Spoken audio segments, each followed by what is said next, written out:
Et bonjour à tous. Aujourd'hui, je vais vous faire voir un montage pour la pêche au feeder. C'est très simple, c'est le montage le plus facile qui puisse exister. Donc ce sera sur une cage de 20 grammes avec un montage bas de ligne très simple. Pour commencer déjà, il vous faut une canne feeder bien évidemment.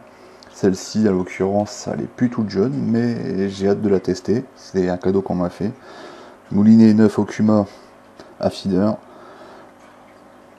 avec un frein qui peut aller jusqu'à la pêche à la carpe. Donc, première étape déjà, mettre votre nylon sur la bobine. Très facile. Je vous conseille quand même de mettre votre bobine de fil dans du savon, dans de l'eau savonneuse. C'est pour aider un peu. Mais là, c'est du nylon très souple, donc pas de souci. Donc là, il faut y mettre un bon 150, 200 mètres, je pense. Donc voilà. Donc on se rejoint à la prochaine étape.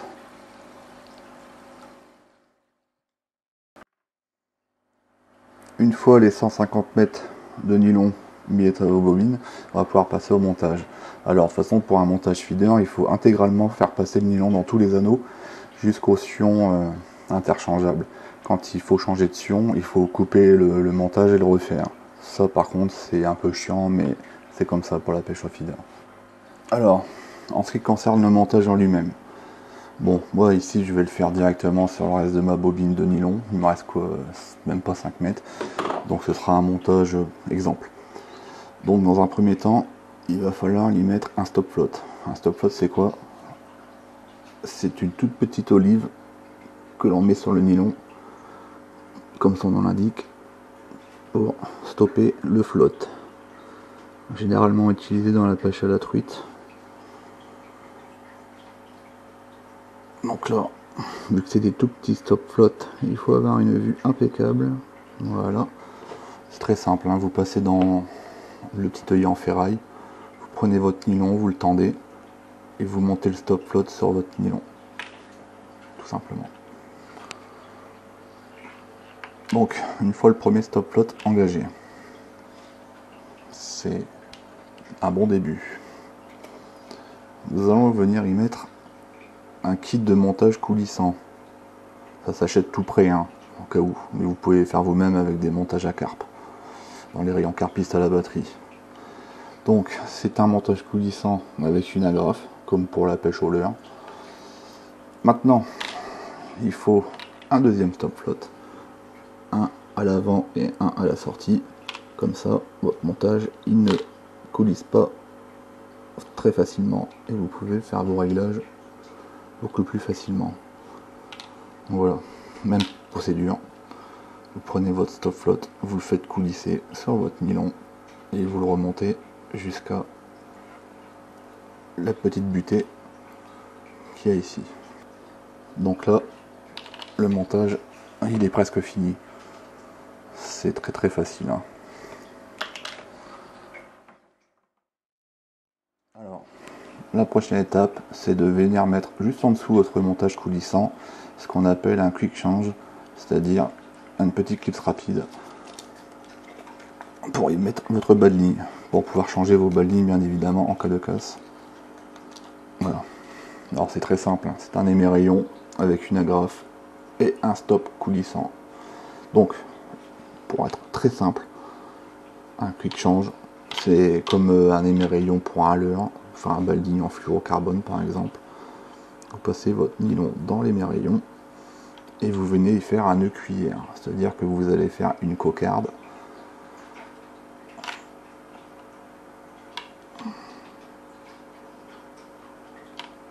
Voilà, je reprends. Vous allez pincer votre nylon, vu que c'est un émerillon qui tourne sur lui-même. Vous allez venir tourner pour faire comme si vous faisiez une cocarde. Vous allez tourner 7 fois, voire 8 fois. Voilà. Après la chute de nylon, vous venez la passer dans la cocarde qui est ouverte. Voilà. Et vous tirez dessus pour que le nœud se fasse. Simplement. Poussez le nœud. Voilà. Le quick change est installé. Donc pour optimiser le montage, bien évidemment vous coupez la chute. Alors la petite chute de nylon qui reste, l'idéal pour optimiser la solidité, vous venez la brûler tout simplement et vous l'écrasez. Comme ça, ça fait un arrêt sur nœud. Voilà. Donc là, le quick change est installé. Il va venir se coulisser juste en dessous de votre montage coulissant, comme ceci. Voilà, descendez vos stop flottes. À quoi ressemble un montage feeder de base, dans la simplicité. Prochaine étape, venir y mettre un bas de ligne. Alors moi personnellement, j'utilise des M500 Ardillon numéro 16 pour la brème, le gardon, la tanche, pourquoi pas les carpes. Voilà, mon bas de ligne est terminé. Donc un M16 sans ardillon sur un nylon de lui qui est de 21 centièmes. J'admets que c'est très lourd comme nylon, mais pour pêcher dans les obstacles, dans les herbiers, ou très proche des herbiers, c'est ce qu'il faut. Donc un corps de ligne en 28 centièmes, et un bas de ligne en 21, comme ça le compromis il est là en cas de problème. Donc le bas de ligne cassera avant la ligne.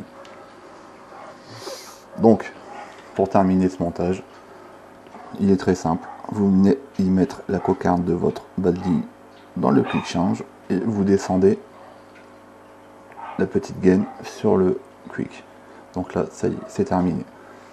Donc vous venez y coller votre montage coulissant comme ça et à présent on peut y mettre la cage.